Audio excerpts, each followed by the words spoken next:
Good morning, everyone. Today I will report to you the Chapter 7, Lesson 2, Netizenship and Netiquette and Online Communities. So before we start our lesson, I have some games here.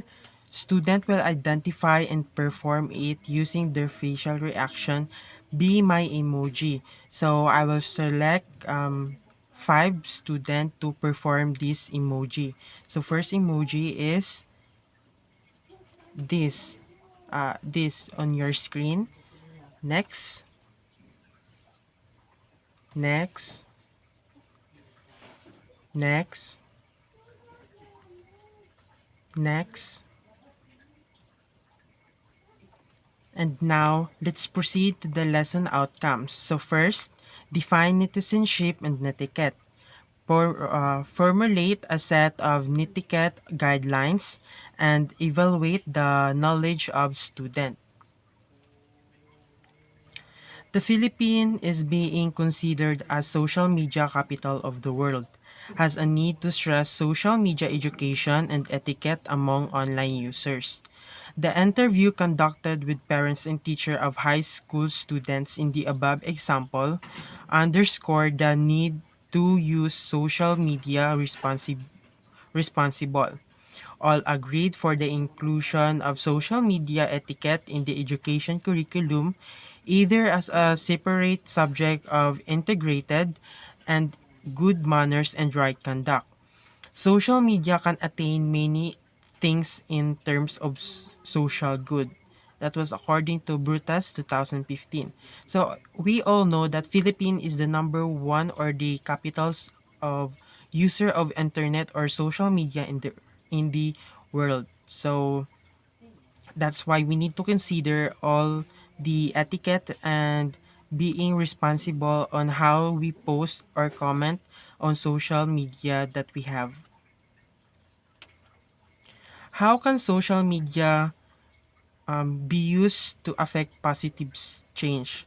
So if social media is used in a good manners or in a good term, social media is big help to other people to know information about what's happening on the environment or around us.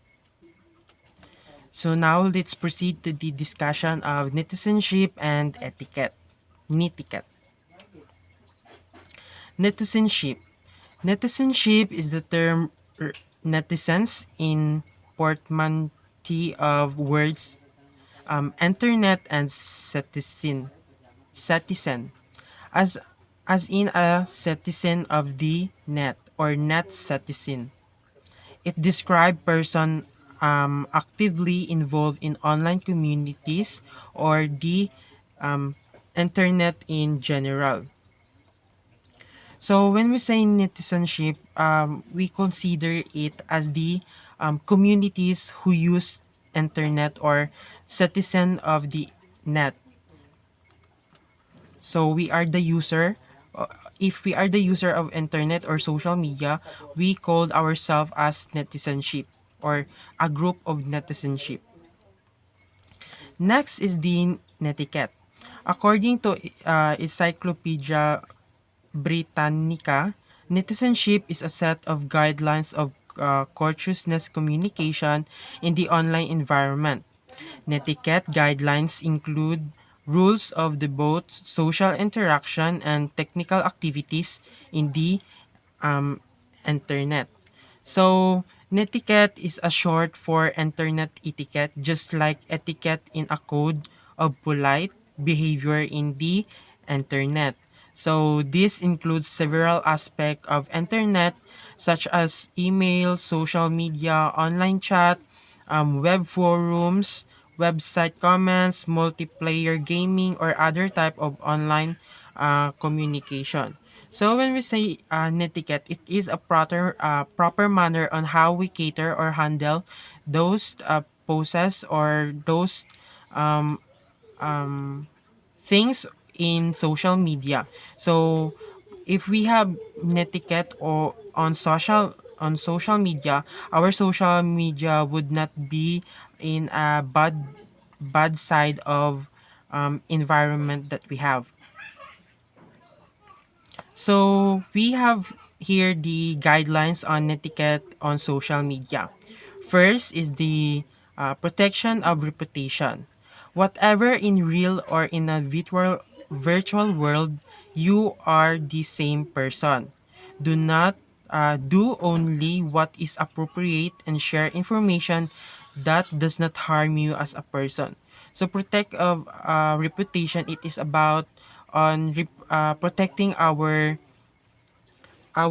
self from the social media. So it is about the appropriate and sharing information na it does not harm us, or it does not affect, or does not cause any viruses like personal uh, personal theft, or um,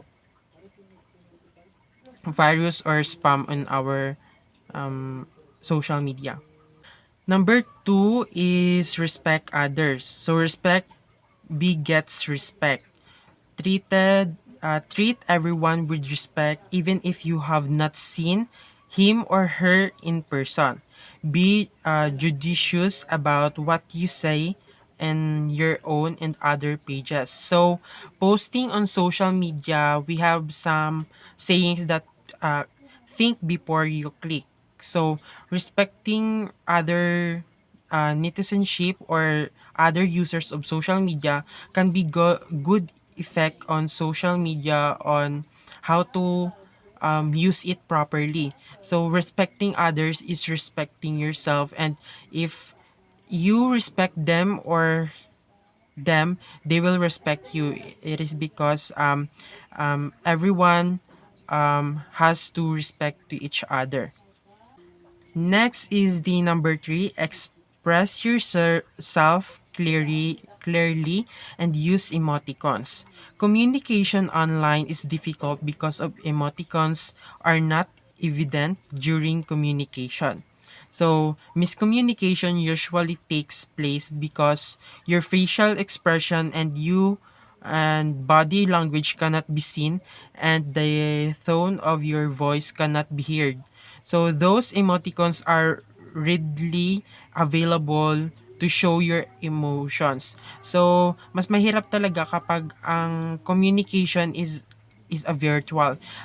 Like hindi tulad ng face to face na kapag kung ano yung nararamdaman mo, maa-affect talaga yung nakikinig kasi nakikita niya kung ano yung body language or what is your facial reaction on delivering your opinion or your comments. Pero kapag sa virtual naman, you should use proper emoticon if it is about funny, you should use smiley face or smiley emoticon. If you love the piece or the post, you can use heart or thumbs up that um, uh, that replicates the love or you like the post that they have. Number four, remember the intellectual property. So ideas online are products of intelligence of others. If you need to cite them, acknowledge the author. You definitely do not want to steal properties and others. So we all know the term of plagiarism, or about the protection of properties of other, which is copyright on other documents in social media. So using or getting information or getting some knowledge on social media or other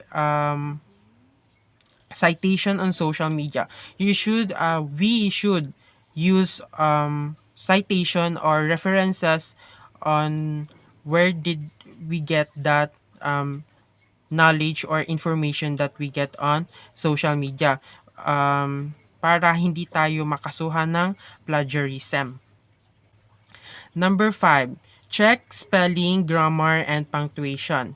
Since your face cannot be seen online, you will judge according to your post. Good writing means good manners.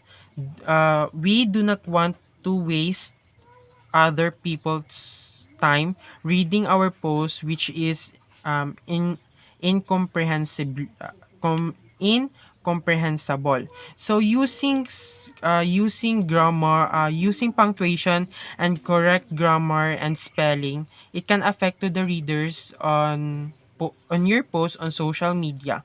It is because some people on social media are very perfectionist on posted or other piece on social media.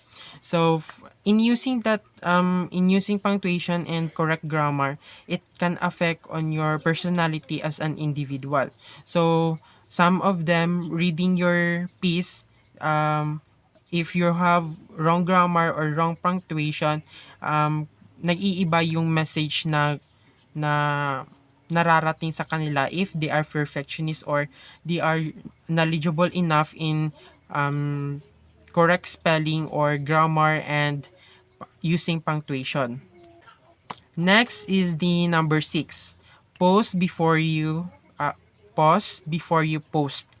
Take note that whatever you post become permanent. Therefore, think twice or thrice before click send. So in posting on Snapchat, TikTok, Twitter, um, even in Messenger, chatting in Messenger, Instagram, YouTube, we should consider always the content of our post.